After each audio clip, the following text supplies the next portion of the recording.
So hello guys, my name is Lakshman. Welcome to projects up YouTube channel. So నేను ఈరోజు ఒక project చేశాను. ఎలా అంటే ఇఫ్ ఇన్ కేస్ మీకు అంటే జనరల్గా చాలామంది స్టూడెంట్స్ ఉంటారు కదా, క్లాసెస్ వినాలంటే వాళ్ళకి ప్రతిసారి వినలేరు. వాళ్ళకు అంటే మూడ్ ఉండదు, వాళ్ళ అంటే ఇంట్రెస్ట్ రాదు క్లాస్ పైన. ఇలా మొత్తం అన్ని కాకపోతే వాళ్ళు కొన్నిసార్లు వాళ్ళు ఇంపార్టెంట్ చెప్తూ ఉంటారు. మనకు మైండ్ అనేది ఫోకస్గా ఉంటుంది. ఒక్కొక్కసారి స్కిప్ మైండ్ అనేది ఫోకస్గా ఉంటుంది. సో మనం దాన్ని గేదర్ చేసుకోలేకపోతాం. అంటే వాళ్ళు చెప్పిన దాన్ని మనం వినలేక మళ్ళీ మనం ఫెయిల్ అవ్వడం అనేది జరుగుతూ ఉంటుంది. సో దీన్ని నేను ఓవర్కమ్ చేస్తూ ఒక ప్రాజెక్ట్ చేశాను. అది ఎలా అంటే, ఇప్పుడు మీరు సార్ క్లాస్ చెప్తుండగా వాయిస్ రికార్డ్ చేసుకోండి. జస్ట్ నార్మల్గా అది 1 minute అయి ఉండొచ్చు, 2 minutes అయి ఉండొచ్చు, ఎంతనే ఉండొచ్చు. రికార్డ్ చేసుకోండి. ఆ రికార్డ్ చేసుకున్నది మీరు MP3కి కన్వర్ట్ చేయండి, లేదా ఆ ఫైల్ నేమ్ .mp3 అని సేవ్ చేసుకోండి. సేవ్ చేసుకున్నాం ఇక్కడ అదేదైతే ఫైల్ ఉంటుందో ఆ ఫైల్ తీసుకొచ్చి మీరు నా వర్క్ ఫ్లో, నేను బిల్డ్ చేసిన వర్క్ ఫ్లోలో మీరు పెట్టేశారు అనుకోండి. సో అది మీకు మొత్తం ఆ వర్క్ ఫ్లో ఆటోమేషన్ అయిపోయి అది మీకు ఒక వర్డ్ డాక్యుమెంట్ లింక్ అనేది మీ జీమెయిల్ సెండ్ చేస్తుంది. సో హలో గైస్, ఇది నా N10 ఆటోమేషన్. ఇందులో నేను స్కెడ్యూల్ ట్రిగ్గర్ వాడాను, and read write files from disk వాడాను, అండ్ 3 HTTP రిక్వెస్ట్ నోట్స్ వాడాను, అండ్ డాక్యుమెంట్ క్రియేట్ అండ్ ఇంకోటి అప్డేట్ డాక్యుమెంట్ 2 వాడాను. లాస్ట్కి సెండ్ మెసేజ్ జీమెయిల్ ఇంటిగ్రేట్ చేశాను. ఇందులో మనకు మెయిన్గా మనం ఏమి చేసుకోవాలంటే, ఫస్ట్ ఆఫ్ ఆల్ మనం ఏపీఐ కీస్ గేదర్ చేసుకోవాలి. ఫస్ట్ నోట్ చేసుకోండి, అసెంబ్లీ ఏపీఐకి కావాలి ఖచ్చితంగా.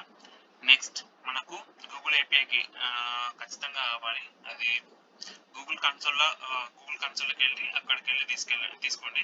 నెక్స్ట్ గూగుల్ కన్సోల్కి వెళ్ళినాక అక్కడ మీరు ఏపీఐకి తీసుకున్నాక అక్కడ ప్రాజెక్ట్ క్రియేట్ చేసుకోండి. ఏదైనా ఒక ప్రాజెక్ట్ క్రియేట్ చేసుకొని అక్కడ ఏం చేస్తారంటే, మీరు జీమెయిల్కి ప్లస్ గూగుల్ డాక్స్కి అండ్ ఇంకోటి ఏంటంటే గూగుల్ డ్రైవ్కి, ఈ మూడుటికి మీరు ఎనేబుల్ చేయండి. అక్కడ డిజేబుల్ అని ఉంటుంది, ఎనేబుల్ చేయండి. అది ఏంటంటే మనం దానికి యాక్సెస్ అనేది ఇస్తున్నాం. దేనికంటే N10కి యాక్సెస్ ఇస్తున్నాం, వీటితో వర్క్ చేయొచ్చు అని. సో మనం N10కి యాక్సెస్ ఇస్తున్నాం అంటే మొత్తం ఇప్పుడు ఇంటిగ్రేట్ అయ్యి మనకు డాక్యుమెంట్ అనేది అవుట్పుట్ లాగా రావాలి అనేది, డాక్యుమెంట్ అనేది అవుట్పుట్ లాగా రావాలని మనము దానికి పర్మిషన్ అనేది గ్రాంట్ చేస్తున్నాం.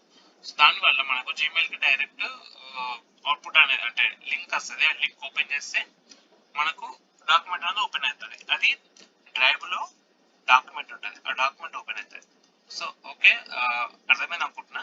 అండ్ ఇంకా చెప్పాల్సింది ఏంటంటే, ఇక్కడ రీడ్ రైట్ ఫైల్స్ ఫ్రమ్ డెస్క్లో మీరు ఇక్కడ పాత్ ఇవ్వాలి. అదేంటంటే ఇక్కడ పాత్ చూడండి, మనకు మన ల్యాప్టాప్లో రివర్స్ స్లాష్ ఉంటుంది, మనం ఇక్కడ ఫార్వర్డ్ స్లాష్ ఇవ్వాలి. ఫార్వర్డ్ స్లాష్ ఇవ్వడం వల్ల మనకు అది అంటే రీడ్ చేసుకుంటాం మొత్తం అది ఆడియో అనేది రీడ్ చేసుకొని మనకు అవుట్పుట్ అనేది క్లియర్గా వస్తుంది. అవుట్పుట్ ఇలా వస్తుంది.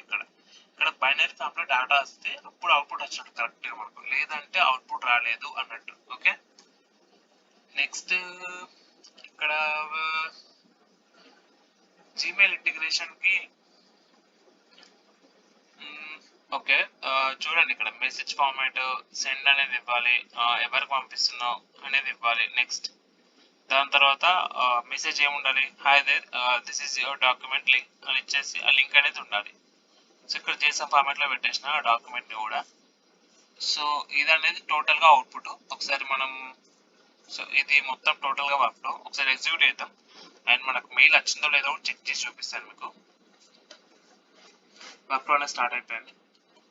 అప్పుడే దాటుగా వచ్చేసింది.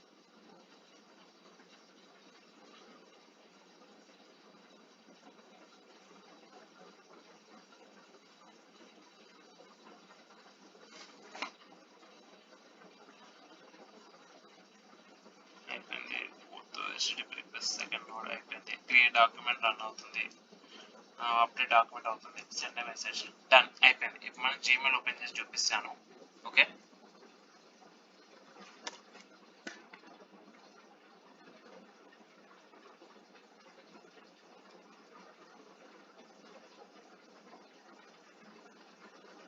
ఇక్కడ వచ్చిందా కరెక్ట్.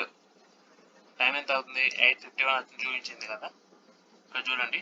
సో 8:51 ఇప్పుడే వచ్చింది డాక్యుమెంట్ లింక్ నాకు. ఓకే, టెస్ట్ చేసాం కాబట్టి ఇప్పుడే వచ్చింది. సో అటాచ్మెంట్ వచ్చింది చూడండి ఇక్కడ, డాక్యుమెంట్ ఓపెన్ చేసుకోండి అండ్ ఇక్కడ లింక్ కూడా వచ్చింది. డాక్యుమెంట్ ఇట్లా ఓపెన్ చేసి ఇలా ఓపెన్ చేయొచ్చు. సో నేను లింక్ మీద క్లిక్ చేసి ఓపెన్ చేస్తాను. వచ్చేసిందా, linear search is fundamental searching algorithm అని. ఇది ఒక అంటే ఒక ఫార్మెట్ లో వచ్చింది కదా ఇప్పుడు. So this is the output of my project. So ఇది మనకు అవుట్పుట్ వచ్చేసింది. సో నేను ఇలా నా వర్క్ ఫ్లో నా ఫస్ట్ వర్క్ ఫ్లో కాబట్టి నేను ఇలా బిల్డ్ చేశాను. సో మీరు కూడా thank you guys, meet you in the next video. Until